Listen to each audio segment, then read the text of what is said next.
大家好，我是丹妮。今天我们要讲的故事是天天的生日。昨天晚上，我的好朋友李先生打电话给我，他说：你明天有时间吗？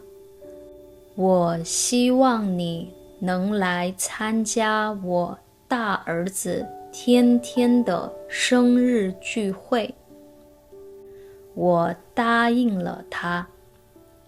李先生对我很好，我的工作都是他帮我介绍的。我干了好长时间。李先生有2个儿子，一个12岁，叫天天，另一个6岁，叫乐乐。我买了一个生日礼物给天天，是一个足球，因为他从10岁的时候就开始踢足球，已经踢了2年了。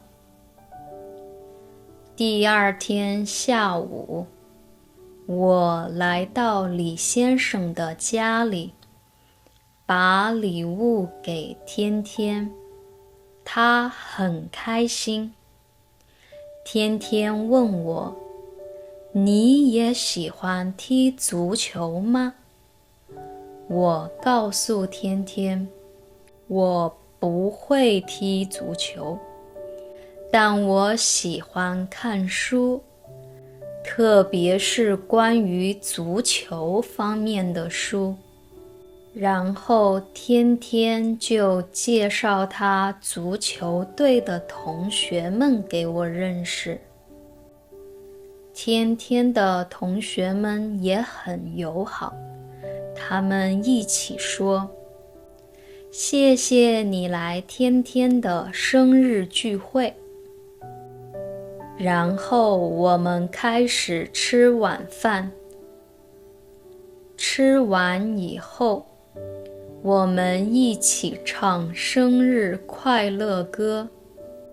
天天在许愿吹蜡烛的时候，看起来非常高兴。那天晚上，大家聊天、吃饭，看孩子们玩游戏，时间过得很快。当我回到家以后，我接到李先生的电话，他说：谢谢你送给天天的足球礼物，他非常喜欢。